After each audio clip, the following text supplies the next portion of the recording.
Hello everybody, welcome to Snyder Inc. Wrestling, and today we got a fun one for you. Another classic show, wrestling show review. This isn't a pay-per-view. It's just a live show, because I don't think they didn't have pay-per-views at this point. This is the AWA Christmas show from 1984. Exactly on Christmas Day, December 25th, 1984. I had no idea where this took place. It doesn't say. So I couldn't find answers to that anywhere. So I probably didn't do enough research, but it didn't say on the show when I watched it. It did. The commentator fucking sucks. Yeah, I don't feel like he did. He didn't say where the hell they were, so I had no fucking clue. Commentator is Ron Trongard, who I will learn to fucking hate throughout this show. This man is... How did this man become... Because I'm pretty sure he's AWA's commentator until the end. I could be wrong. If I am wrong, please tell me when there's a show that doesn't involve him. Because he's not good. He's not good at this job. I don't know how the hell he's lasted. I don't know how he got this job, because he might have been the only option. Because he's a pile of doggy poo, isn't he? But we'll get into where my issue with him is. Because it's not in the first match. So we get right into the action, right? Like, start right at the first match introduction. As we have... we have Billy Robinson taking on Steve Olszewski. I hope I said that right. I don't think I did. Oh, before we get into this, I am not an AWA one. This is before my time in wrestling. This is a way early time in my, for me. This is probably the earliest I've watched wrestling. No. I'll say yeah. I think. I might have seen something earlier, but I'm trying to think if I've seen anything earlier than this. It's the first, because I don't think I've watched the first Starrcade yet, unless you guys ask me to review it. So, I don't think I've done. This is the earliest show I've watched, and it feels, so, my match critiquing, is not going to be done via that perspective. Like, it's not gonna be, it's hard to get myself out of the new current form of wrestling to go watch 80s stuff. I understand that it's different. So I try my best, but I might not, don't take my opinions of match ratings as anything, because I don't know what, it's hard for me to rate these. But yeah, first match is Billy Robinson versus Steve Olszewski. Olszewski, something like that. So Billy Robinson at this time is going through a character change, or attitude change, I guess I should say. He apparently isn't full on heel, because the Trongard is trying to explain, like, the crowd doesn't know how to react to him. They don't know if to cheer him, to boo him. They don't know how to feel about him. So I would assume, like, he's going through the thing. He probably is leading towards the heel thing, but he's not there yet. But he is being way more aggressive, and he's taking more cheap shots and retreating more, which is what he does in this matchup. Robinson does hit a rude awakening neck breaker. It does look brutal. Steve hits Robinson's leg into the ring post, which I'm pretty sure is done in every matchup except for, like, the tag. I'm pretty sure every single matchup, singles one-on-one match, has one dude grabbing another dude and throwing it, like, dragging him to where the ring post is and smashing his leg off the post. I'm pretty sure almost every match has one. Because I remember I kept bringing up, I'm like, what is happening here? Why do we keep doing this spot? But it's fine here to start. Robinson hits a backbreaker, but sells the leg really badly because he's in so much pain from being hit off the post, and he sells the leg hard after the move. Steve-O, for some reason, which the commentator kept calling him. Steve keeps getting control of the match. He keeps going after the leg of Billy Robinson. Billy getting back into it, though, with an uppercut. Steve goes for an elbow drop, but Billy Robinson moves, quickly pins, and wins the matchup. I gave it a 5 out of 10. It's a good match. Nothing wrong with it. Nothing groundbreaking on it. Even in the, looking at the thing, it's just, you know, very basic matchup done to pretty much just add more stock to Billy Robinson. So yeah, that would be pretty sure that was just the main goal here. It got the job done. Can't complain. 5 out of 10. Our next matchup I enjoyed a bit more. Because both of Billy and Steve were like baby faces, right? Because Billy's not fully a heel yet. This next match, however, we got Baron Von Raschke versus Steve Regal. Not Steven Regal. I thought this was William Regal, Steven Regal. And I was like, this is a very young Regal.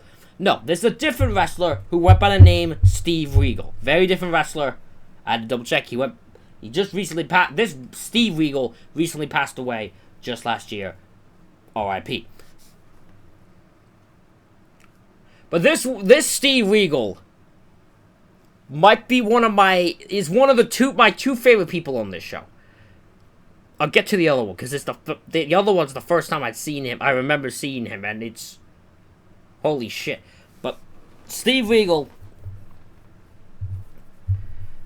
is just a full-on heel here. Baron Von Raschke's full-on babyface. Steve full-on heel. Regal is yelling at fans just the entire time. Full-on heel. Just yelling at fans. They get every cheap shot he can get. This match also, though, is the reason I learned to hate Ron Trongard, the commentator. Because this stinking guy does some terrible commentary during this match. He's very monotone. He has, like, no real expression. No, he can't, like, show emotion, it feels like. The other part of that thing is while Baron is just punching Regal, you just hear fucking Trongard be like, take that, Regal, and that. And that, and I'm like, the hell, you don't be, why are you, not only are you playing along, like, just full-on cheering, what type of audio is this? Like, never heard a commentator say it like that. Like, what the heck? Baron Von Raschke, not my type of wrestler. He's not my type of wrestler, not my type of guy. He's not a guy I'd get massively into. However, the crowd loves themselves some Baron Von Raschke, and it worked in 1984. Whatever he was doing worked. Because this guy was over as hell popular as can be. Because this crowd wanted them to get back into it. Regal's holding him down with a chin lock, and he wanted Baron to get back out of it. Regal's control, then Baron gets a back body drop to get back into the match. Baron attempts to make a comeback but gets cut off. Regal keeps retreating to ringside as Baron starts getting physicality to slow it down. I will admit, they have the crowding of the palm of his hands. Again, it's with the chin lock. Just, he's wrenching it in, but it's so well done. Because it gets the crowd very fired up. Baron hits an atomic drop, but Regal kicks out of it. Baron makes a second comeback, one that actually goes through. But it's not quickly after he does that he gets the claw in, and Regal submits. So, Baron Von Raschke gets the victory. I wrote 5 out of 10. I'm going to give this a 6 out of 10. I feel like I did this match a disservice. I feel like now that I've said it out loud, this match is still well done. It gets the crowd hyped. This crowd is hyped. It tells a good story. I give it 6 out of 10. Go by thing. I think this is done very well, actually.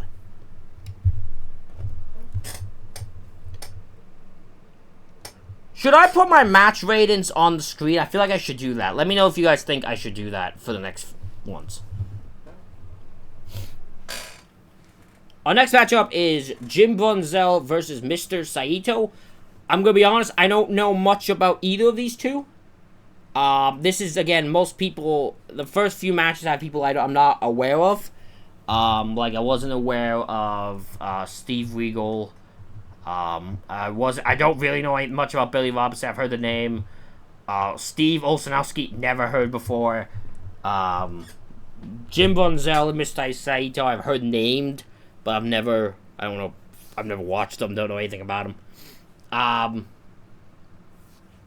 All I know is Saito used to be a former tag team champion, Mr. Fuji!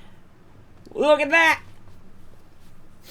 But yeah, they trade submissions back and forth to start, just trying to wear each other down. Saito gets into it by raking the eyes of Jim Brunzell. Saito gets a sleeper hold, but Jim reaches the rope.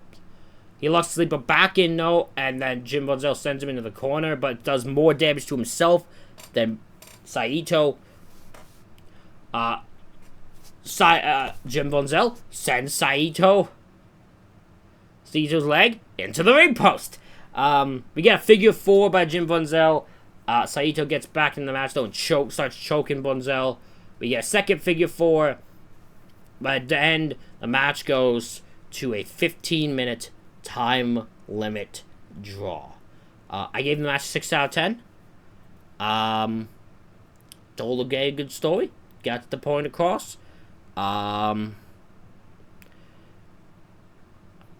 It probably would have been higher, honestly, if it had not been for the time limit draw. That does dink it, but that was a thing in the that was done a lot, so I'm not surprised. We had one, I think we had one in the WCW one, didn't we? I actually don't remember. I might be wrong there. But, yeah. Very fun match. Very good match. Very good, well story of these two guys just trying to out-grapple and fight each other, and none of them being able to do it within the time. And this next up, ladies and gentlemen,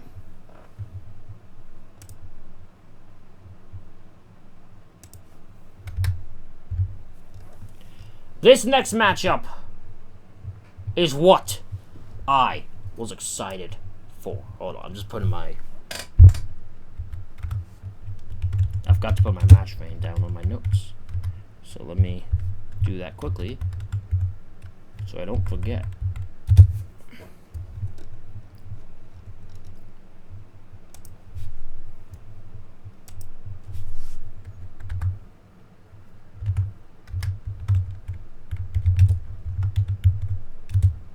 This is the type of stuff you get here.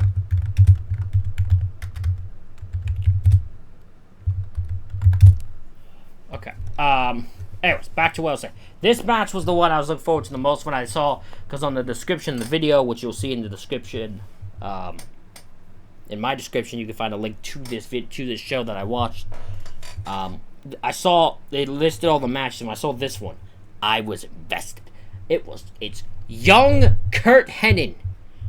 Young Mr. Perfect, Kurt Hennig, going one-on-one with Nick fucking Bockwinkel. And I was so excited. Because I've heard all about the greatness that is Nick Bockwinkel. But I've never watched a Nick Bockwinkel match. I've heard him talk. Never watched him wrestle. I was very excited. And if there's one person I wanted to see him wrestle, it's fucking Kurt Hennig. Because that's gonna be some good shit.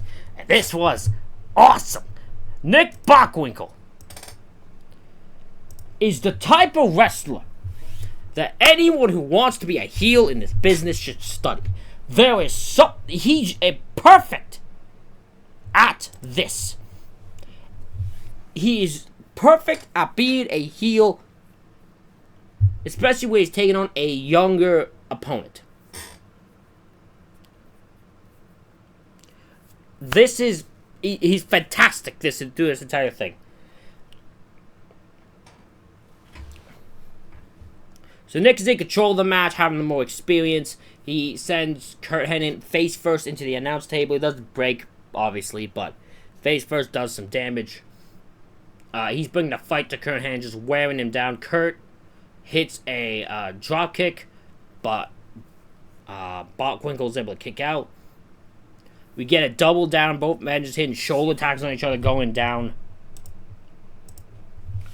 Bockwinkel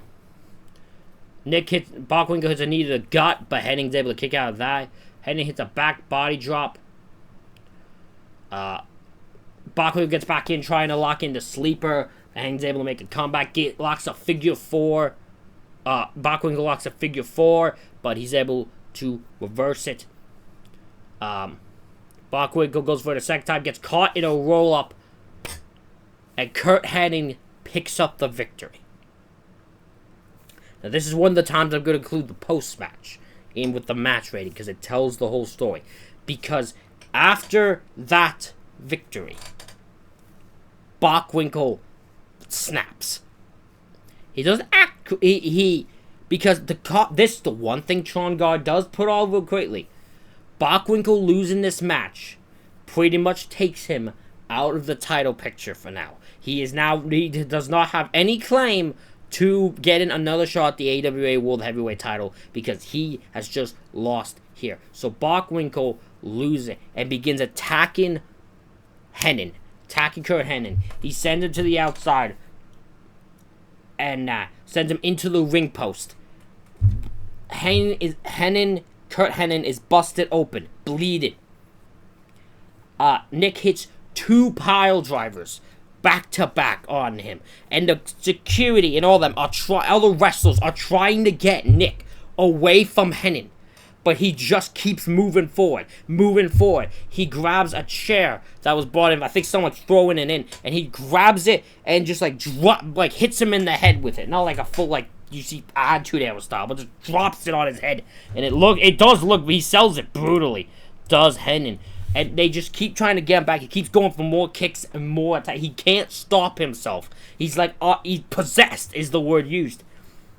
On just beating the hell out of Hennig because you just screwed me out of my again, a shot at the title. And at the end, they get him Hennig out of there. And Bockwinkel soaks in the boos because he is just posing on the top, going to the corners and posing. Boos out of the building. And it's fucking stupendous. 8 out of 10. Including the post-match. It's an 8 out of 10. This is my favorite thing on the show. Because it's done so well. The match done so well. And with the story Trongard, in one match at least, is able to tell and explain to me. The post-match makes it better because it shows it. It shows Bockwinkel's finally being possessed with the fact he can't get a shot at the title.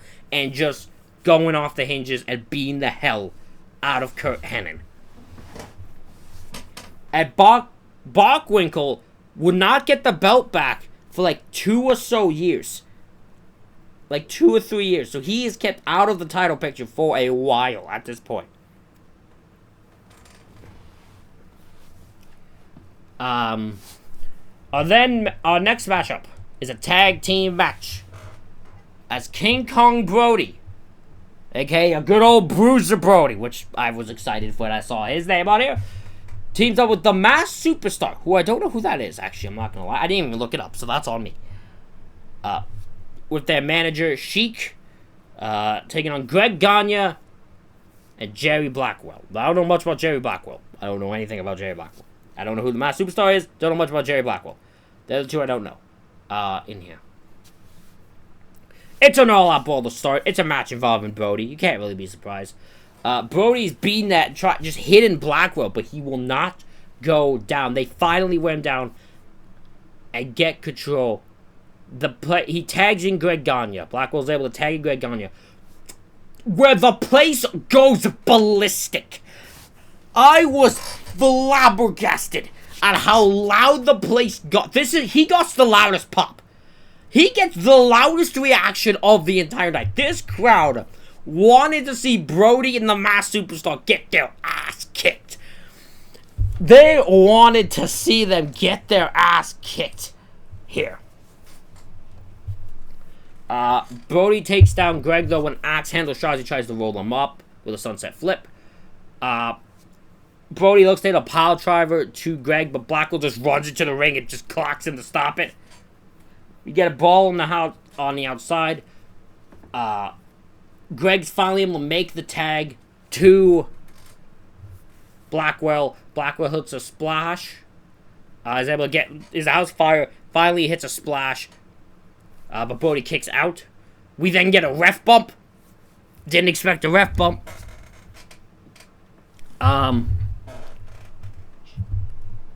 Sheik gives Brody a weapon, which for some reason Chongar never brings up. Like he just does it. He never brings it up. I noticed it. And he hits Blackwell with it. And gets the cover. Ref gets back up. And gets the pin. They track post-match, but Jim Brunzell makes the save. And also afterwards, when the ref tries to explain what happened, Blackwell headbutts him, which made me chuckle. Because I just got a massive pop. I give this match a 7 out of 10. It's a fun brawl. It's nothing, gang, but it's Bruiser. I feel like any match with Bruiser Brody, I can't give a bad rating. This guy's a legend. And it's cool to see Greg Gagne again. The place erupted for him. So it did what it needed to do, got him over, and yeah, it doesn't give. They don't get the victory, but they continue to fight afterwards. Clearly, this issue is not over with these men. And last, we got our main event, ladies and gentlemen. There's only 5 matches on this show. They were all very good. We have Rick Martel defending the AWA World Heavyweight title against gorgeous Jimmy Garvin with his valet, Precious. This match is weirdly done to me. The reason why is I feel like this is mostly Martel in control, which rarely ever makes sense to me. Martel feel like should never be in control. Like, I feel like the face should never be the main one in control, but maybe that's just a new thing that, like, McMahonism, I guess is the way I'll describe it, that has happened. Well, maybe in, like, the territories, this was just the way it was done. But it just felt very odd, like, layout-wise. But that might be just a thing where current thing is influencing it. So, I didn't knock it. It didn't interrupt the rating at all. I found it odd. But Garvin's on the attack as the bell rings, but is quickly sent to the outside by a dropkick and pretty much just unable to get started for most of this match. But Martel has him like in an arm hold for a lengthy period of time, just wearing him down. Garvin has to pull the hair while Precious distracts the ref in order to get any control in. But it's not for long as Martel hits him with a body slam. Garvin gets back into the match with a shoulder block right to the midsection as he's getting back into the ring. Garvin then wears down Martel, locking him in a sleeper hold, locking him in like a camel clutch-like hold. Crowd does chant boring. There is a few guys scream. I heard a few people chanting boring. I don't know if it's the only time I heard them do it, so I feel like it might just be a case of just some guys fucking with Garvin, maybe. But yeah, I did hear a boring chant during this, which I disagreed with. Martel gets back into the match with a belly-to-belly suplex, or belly-to-back suplex, I should say. Martel goes for an elbow, but Garvin moves out of the way. Garvin, well, Precious is distracted the ref, throws Martel over the top rope, which would be a disqualification, because we have that rule in effect in AWA. The throw it over the top rope is disqualification. I still don't understand why that's a thing in wrestling to begin. Why that was a thing in wrestling to begin with. It never made any sense to me, but it was. Martel, though, is able to make a comeback. Martel hits a swan dive. That's what Chongar called it, so that's what I'm calling it. Over the ropes, but Garvin gets foot on the rope to break up the pin.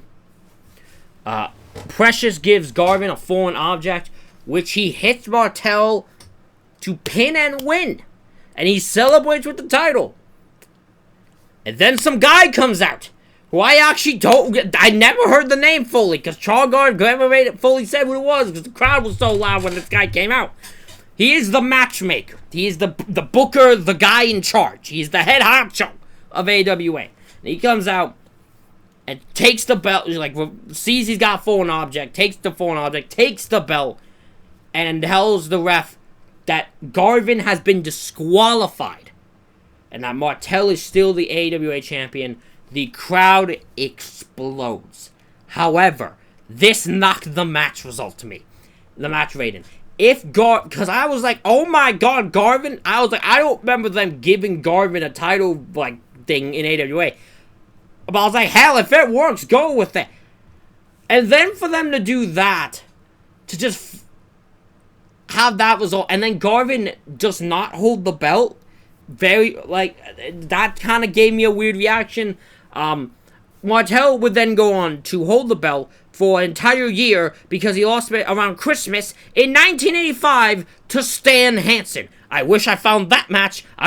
Someone, please recommend a match with a show with Stan Hansen on it. I want to watch a Stan Hansen match, damn it. Anyways. Match rating wise, did give it 6 out of 10. Again, good match. It did get knocked by that finish. It's always weird to me when that finish happens. But that finish kind of never usually sits well with me. But it is what it was. They wanted to keep the belt Martel, but they wanted to make Garvin look good also. The show rating, I gave a 5 out of 10. Good matches, nothing except for Nick Bockwinkel. Nothing super groundbreaking, nothing must watch. But it is fun. Good stories told in the match. Yeah, definitely just right in the middle for me. But I feel like if I watch more AWA shows, that my opinion might change. So hopefully more can be suggested. Again, if you guys have any shows, it doesn't have to be a pay-per-view, as long as I can watch it. If you have any shows you would like to recommend to me to watch, please let me know what it is in the comments, if it will be added to the list. The list is very short at the moment, so we have a lot of room for a lot of ones. I try to do a review at least once to twice a week. Max is once. The minimum is once. I have to give you guys one a week. But if I can get more, we'll go with that. Anyways, ladies and gentlemen, hit the like button, hit the subscribe button, comment what you think down below. Thank you all for watching. I'll see you all for the next one.